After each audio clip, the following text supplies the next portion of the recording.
আসসালামু আলাইকুম। অবিরাম বাংলার সংবাদে সবাইকে স্বাগত জানাচ্ছি আমি আফরোজা রূপা। শুরুতেই সংবাদ শিরোনাম। সারা দেশে বন্যা পরিস্থিতির আরও অবনতি। সিলেট, হবিগঞ্জ, জামালপুর, কুড়িগ্রামে লাখ লাখ মানুষ পানিবন্দী। ভেসে গেছে ফসলি জমি ও পুকুরের মাছ।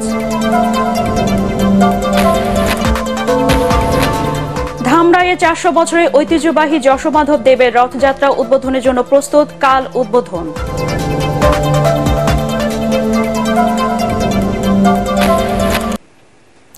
শুনছিলেন সংবাদ শিরোনাম, এবার বিস্তারিত।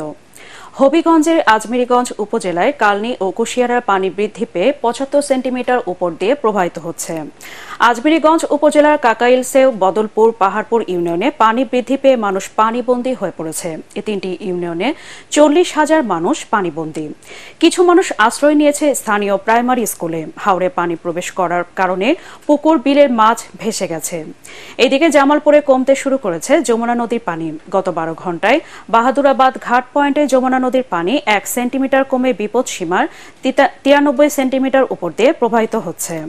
বন্যার কারণে জেলার 1.5 শতাধিক শিক্ষা প্রতিষ্ঠানে পাঠদান বন্ধ হয়েছে। তলিয়ে গেছে 7,000 হেক্টর ফসলি জমি ও রাস্তাঘাট।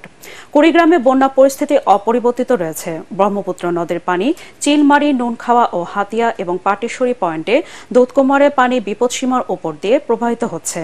পানিবন্দী হয়ে পড়েছে প্রায় 1.25 লাখ মানুষ। জেলার নদ নদী তীরবর্তী 44টি ইউনিয়নে 3 শতাধিক গ্রাম বন্যার পানিতে ভাসছে। প্লাবিত হয়েছে ঘরবাড়ি, কাঁচা পাকা সড়ক, শিক্ষা প্রতিষ্ঠান ও ফসলের ক্ষেত। সিলেটে বন্যার পরিস্থিতির আরও অবনতি হয়েছে। জেলার 13 উপজেলায় 1189টি গ্রাম এবং 98টি ইউনিয়ন প্লাবিত হয়েছে। 8 লাখ মানুষ এখনও পানিবন্দী। প্রধানমন্ত্রীর পক্ষ থেকে গতকাল রান্না করা খাবার বিতরণ করা হয়েছে বন্যার্তদের মাঝে। বাচ্চাদের স্কুলে যেতে পারে না, খুব সমস্যা। এই কারণে আমরা এই চলাফেরা করতে পারি না। যে কাম কাজ আছে এগুলো তো আমরা করতে পারতেছি না, এবং কষ্টের ভিতরে আছি মানে পানির কারণে। ভাঙ্গা সাঙ্গা অনেকগুলাই সুইটা উইটা যাইতে জায়গা, রাস্তা ভালো খামুম করছে না। আমরা স্টুডেন্ট যারা আছি রাস্তায় যাইতে পানি ওঠার কারণে স্কুলে যেতে অনেক সমস্যা হয়। দর্শক, সিলেটের ফেঞ্চুগঞ্জে আছেন আমাদের প্রতিনিধি শাহ মুজিবুর রহমান জকন। তিনি জানাচ্ছেন সেখানকার বন্যা পরিস্থিতির বিস্তারিত। তিনবারের বন্যার কারণে সিলেটের যে 13টি উপজেলা আছে, 13টি উপজেলার মানুষ খুব বিপর্যয় অবস্থার মধ্যে পড়েছেন। আমি যে জায়গাটিতে দাঁড়িয়ে আছি সেটা হচ্ছে সিলেট শহর থেকে 24 কিলোমিটার দূরে ফেঞ্চুগঞ্জ উপজেলা। আর ফেঞ্চুগঞ্জ উপজেলার এইটা হচ্ছে থানা সদর, মানে উপজেলা সদরের এই রাস্তাটি আপনারা দেখেন যে কি অবস্থা বিরাজ করছে উপজেলা সদরের।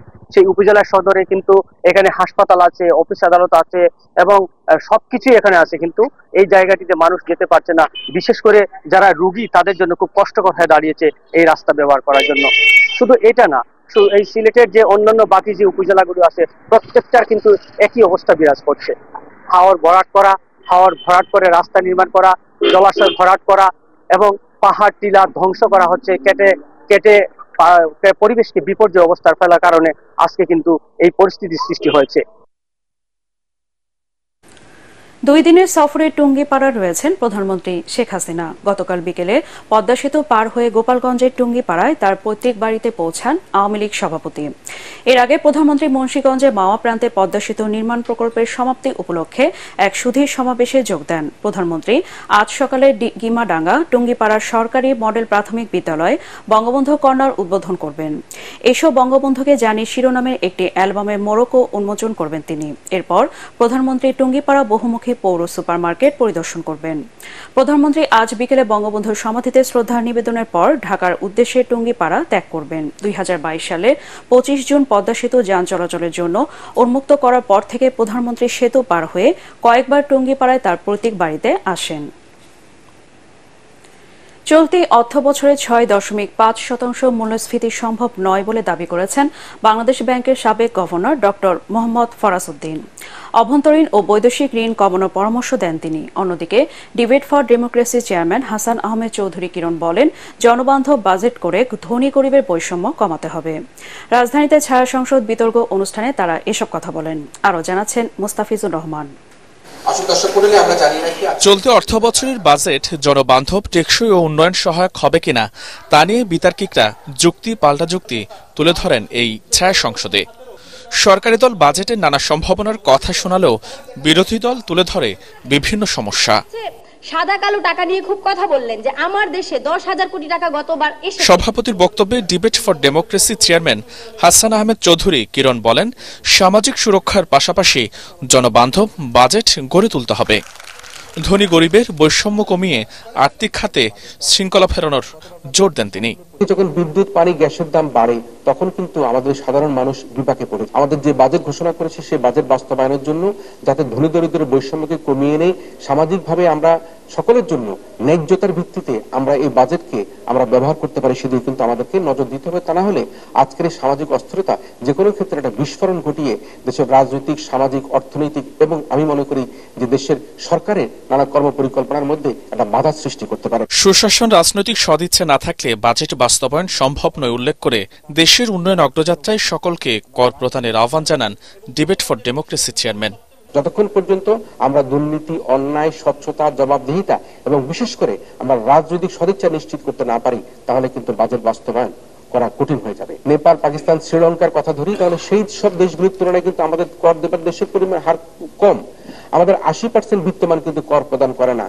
যাদের উপার্জন 1 কোটি টাকার উপরে এরকম 67% মানুষ তারা কর দেয় না।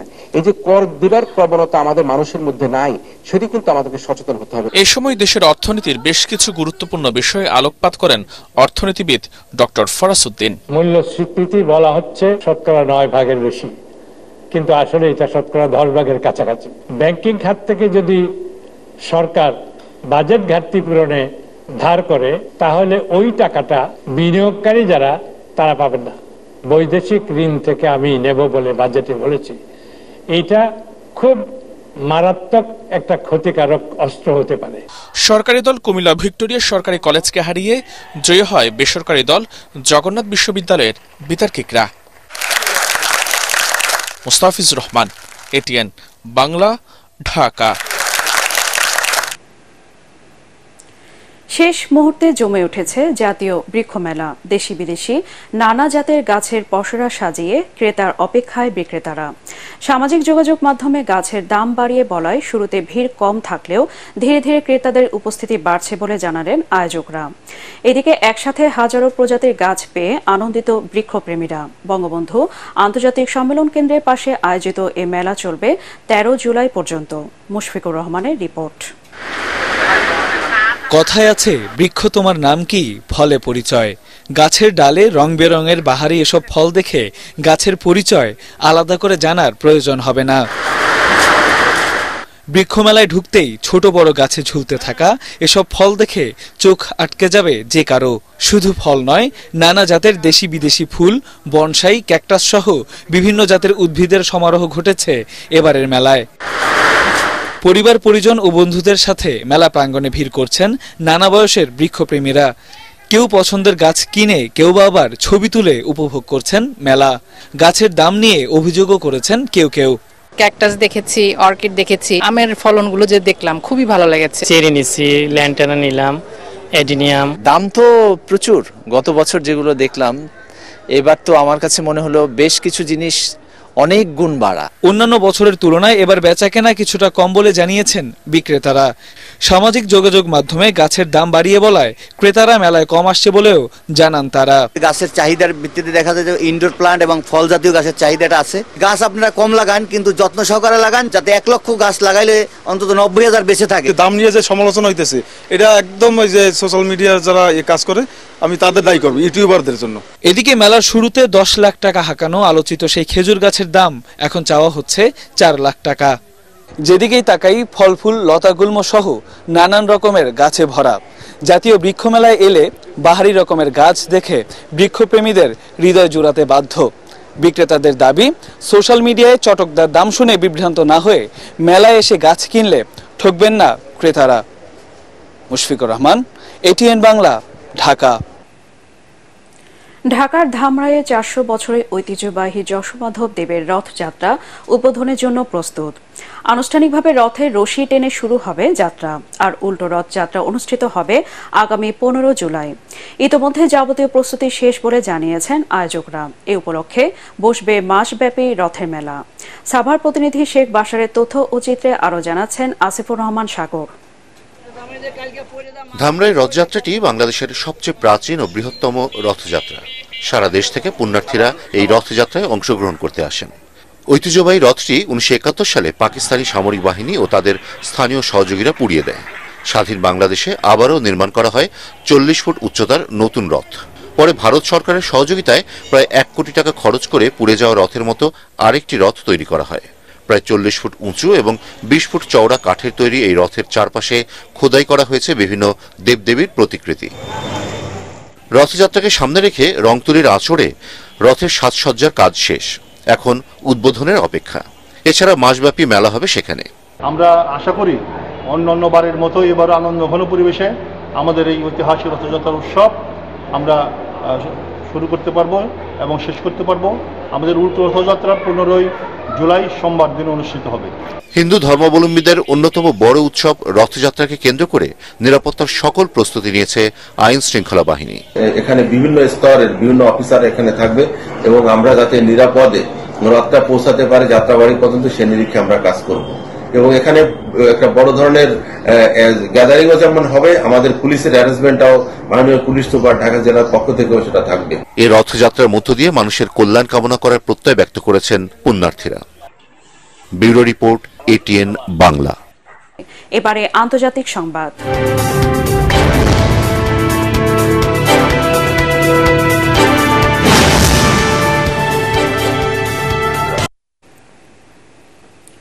ঈশ্বরের আদেশ ছাড়া নির্বাচন থেকে সরে দাঁড়াবেন না বলে সাফ জানিয়েছেন যুক্তরাষ্ট্রের প্রেসিডেন্ট জো বাইডেন। স্থানীয় সময় শুক্রবার মার্কিন সংবাদ মাধ্যম এবিটি নিউজকে দেয়া আনস্ক্রিপ্টেড সাক্ষাৎকারে তিনি একথা বলেন। সাক্ষাৎকারটি যুক্তরাষ্ট্রের প্রেসিডেন্টের জন্য বেশ চ্যালেঞ্জিং ছিল, কারণ এই সাক্ষাৎকারে কোনো লিখিত প্রশ্ন ছিল না। গত 28 জুন সাবেক প্রেসিডেন্ট ডোনাল্ড ট্রাম্পের কাছে বিতর্কে বিপর্যয়কর ফলাফলের পর থেকে তার উপরে প্রার্থিতা প্রত্যাহারের চাপ আসে। শুক্রবার নিজের শহর উইসকনসিনে ডেমোক্রেটিক পার্টির ভোটারদের একটি মিছিল সমাবেশে যোগ দেন বাইডেন। এর অবসরে আরেক সংবাদ মাধ্যম এবিসি নিউজকে দেওয়া সাক্ষাৎকারে নিজেকে মানসিকভাবে শক্তিশালী উল্লেখ করে জানান, তিনি একমাত্র ব্যক্তি যে ডোনাল্ড ট্রাম্পকে হারাতে পারবেন।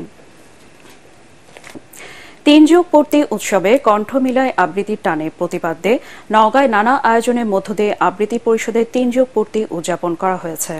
সদর উপজেলা পরিষদ চত্বরে ফেস্টুন উড়িয়ে যুগপূর্তি উৎসবের কর্মসূচি শুরু করা হয়। পরে উপজেলা পরিষদ অডিটোরিয়ামে আলোচনা সভায় সংগঠনটির বিভিন্ন কার্যক্রম তুলে ধরে বক্তব্য রাখেন দেশ বরেণ্য আবৃত্তি ও নাট্য নির্দেশক মীর বরকত, আবৃত্তি পরিষদের সভাপতি ডাক্তার মইনুল হক দুলদুল, সাধারণ সম্পাদক রফিকুদ্দৌলা রাব্বি ও প্রতিষ্ঠাতা আহ্বায়ক কায়েস উদ্দিন, জেলা শিল্পকলা কর্মকর্তা তাইফুর রহমান সহ অন্যান্যরা। এর আগে আনুষ্ঠানিকভাবে পরিষদের 36 বছর পূর্তির স্মরণিকার মোড়ক উন্মোচন করা হয়। উদ্বোধনী পর্ব শেষে ছিল আবৃত্তি উপস্থাপন। সবশেষে তাজমহলের টেন্ডার নামে নাটক মঞ্চস্থ করে কণ্ঠশীলন।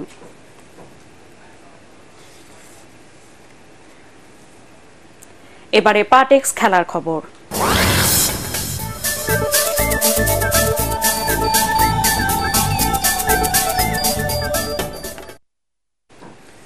ভেনেজুয়েলাকে টাইব্রেকারে 4-3 গোলে হারিয়ে কোপা আমেরিকার সেমিফাইনালে উঠেছে কানাডা। তাতে প্রথমবার টুর্নামেন্টে অংশ নিয়ে ইতিহাস করল 2026 বিশ্বকাপের সহ আয়োজক। টেক্সাসের দুই দলই আক্রমণ পাল্টা আক্রমণে জমিয়ে তোলে ম্যাচ। 13 মিনিটে জ্যাকব সাফেলবার্গের গোলে এগিয়ে যায় কানাডা। গোল হজম করে আক্রমণ বাড়িয়ে দেয় ভেনেজুয়েলা। তারই ধারাবাহিকতায় 64 মিনিটে সলমন রন্ডনের শটে সমতায় ফেরে ল্যাতিন দলটি। এরপর খেলা গড়ায় টাইব্রেকারে। সেখানে কানাডার গোলরক্ষক ম্যাক্সিম ক্রেপিয়াল ভেনেজুয়েলার শট ফিরিয়ে দলকে তুলে নেন সেমিতে। 10 জুলাই আর্জেন্টিনা মুখোমুখি হবে তারা। জার্মানদের হৃদয় ভেঙে ইউরো ফুটবলের সেমিফাইনালে উঠেছে স্পেন। শেষ মুহূর্তের গোলে 2-1 গোলে জয় পায় লা রোজারা। আরেক ম্যাচে টাইব্রেকারে পর্তুগালকে 5-3 গোলে হারিয়ে শেষ 4-এ জায়গা করে নেয় ফ্রান্স। নির্ধারিত সময় কোনো দলই গোল পায়নি। সেমিতে মুখোমুখি হবে এই দু দল। রিপোর্ট করছেন SM আশরাফ। ঘড়ির কাঁটায় 119 মিনিট। স্টুটগার্টে তখন টাই ব্রেকারের অপেক্ষায় দর্শক সমর্থকরা, কিন্তু মিকেল মেরিনো এমএপি স্টেডিয়ামকে মুহূর্তে স্তব্ধ করে দিলেন। তার হেড 84 মিলিয়ন জার্মানদের হৃদয় ভেঙে স্পেনকে তুলে নেয় সেমিতে।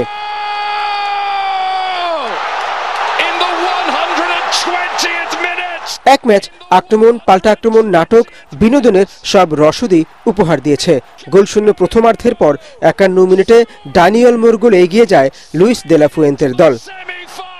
এরপরই জার্মানরা জেগে ওঠে, আক্রমণে স্পেনের রক্ষণ দিশেহারা করে দেয়। লিড ধরে রেখে শেষ বাঁশি বাজার অপেক্ষায় প্রহর গুনছিল তাদের সমর্থকরা, কিন্তু ফ্লোরিয়ান ভির্টসের গোলে 89 মিনিটে খেলায় ফেরে সবশেষ 96-এর চ্যাম্পিয়নরা।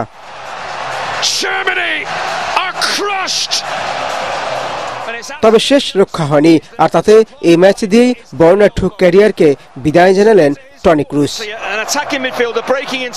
আরেক ম্যাচে ফ্রান্স আর পর্তুগাল নিজেদের রক্ষণ সামলে পাল্টা আক্রমণে গোল করার কৌশল নিয়ে খেলে, কিন্তু তাতে সফল হয়নি কোনো দলই ম্যাচ গড়ায় টাই ব্রেকারে।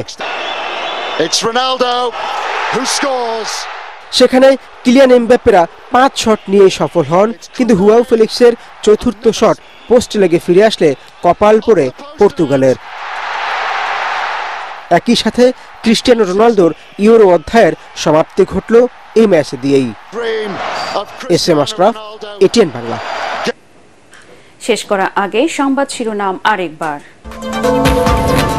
সারা দেশে বন্যা পরিস্থিতির আরো অবনতি। সিলেট, হবিগঞ্জ, জামালপুর, কুড়িগ্রামে লাখ লাখ মানুষ পানিবন্দী, ভেসে গেছে ফসলি জমি ও পুকুরের মাছ। ধামরাইয়ে 400 বছরের ঐতিহ্যবাহী যশোমাধব দেবের রথযাত্রা উদ্বোধনের জন্য প্রস্তুত, কাল উদ্বোধন।